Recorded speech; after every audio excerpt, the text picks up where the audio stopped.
ভগৱানকো বিচাৰি পোৱা যায়, বিচাৰি নাপায় স্বাস্থ্য বিভাগক। আজি 3 বছৰে কাকুতি মিনতি কৰিও যদি ভগৱানকো বিচাৰিলেহেঁতেন চাগে বোট ক্লিনিক বা এম্বুলেন্স পালোহেঁতেন, কিন্তু স্বাস্থ্য বিভাগৰ পৰা পোৱা নাই।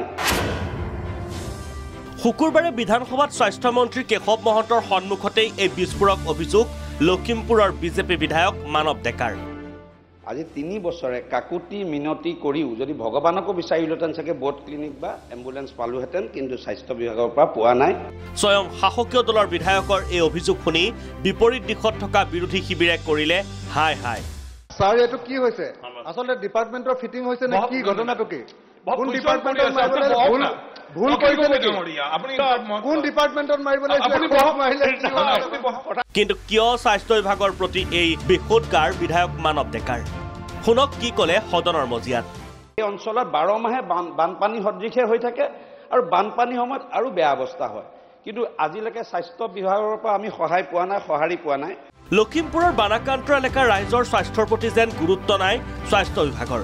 সেয়ে এইবাৰ স্বাস্থ্য বিভাগৰ প্ৰতি আস্থা হেৰুৱাই দুৰ্যোগ প্ৰশমন বিভাগৰ শৰণাপন্ন হ'ল বিধায়ক মানৱ ডেকা।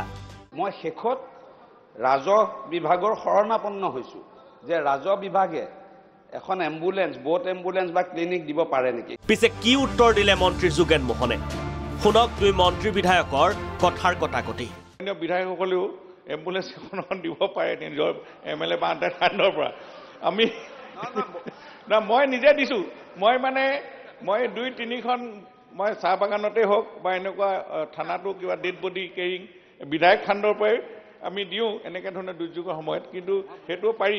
মন্ত্ৰী মহোদয়ে যিটো কথা কৈছে MLA ফাণ্ডৰ পৰা কিনি দিয়া কথা, মেডিকেল কলেজত মই ইতিমধ্যে কিনি দিছোঁ, কিন্তু আপুনি জানি ল'ব যে এখন বোট এম্বুলেন্সৰ দাম 20 লাখৰ ওপৰত, আৰু MLA ফাণ্ডত আমি 10 লাখৰ ওপৰত খৰচ কৰিব নোৱাৰোঁ এটা স্কিমত, আৰু সেইকাৰণে মই আপোনাৰ শৰণাপন্ন হৈছোঁ বুলি কৈছোঁ। এইবাৰ এখুব ওপৰলৈ গৈ মন্ত্ৰী যোগেন মোহনে কি ক'লে?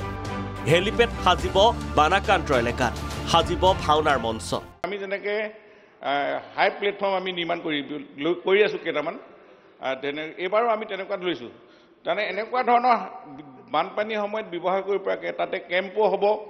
আমি এনেধৰণে আমি টুৰিষ্ট কৰি বনাম, তাৰ ওপৰত যাতে হেলিকপ্টাৰ আমাৰ মেটেৰিয়েলছ ড্ৰপিং কৰিব পাৰে, তেনেকুৱা ধৰণৰ আমাৰ ডিপাৰ্টমেণ্টৰ চিন্তা আছে ডিজাষ্টাৰ মেনেজমেণ্টৰ। আৰু তাত যদি খৰালি সময়ত আপোনালোকে ভাওনা, বিহু সকলো পাতিব পাৰিব, য'ত এনেকুৱা ধৰণৰ আমাৰ বিভাগে এইটো কথা আমি চিন্তা কৰি আছোঁ। নাই, লখিমপুৰৰ বানাক্ৰান্ত ৰাইজৰ প্ৰতি যেন কোনো এটা বিভাগৰ গুৰুত্ব নাই। যি সময়ত ৰাজ্য চৰকাৰে উন্নয়নৰ জয়গান গাই আহিছে, তেনে সময়তে আজিৰ এই দৃশ্যই যেন চৰকাৰখনৰ আন এখন ছবি স্পষ্ট কৰি দিলে। Bureau' report, Prag news.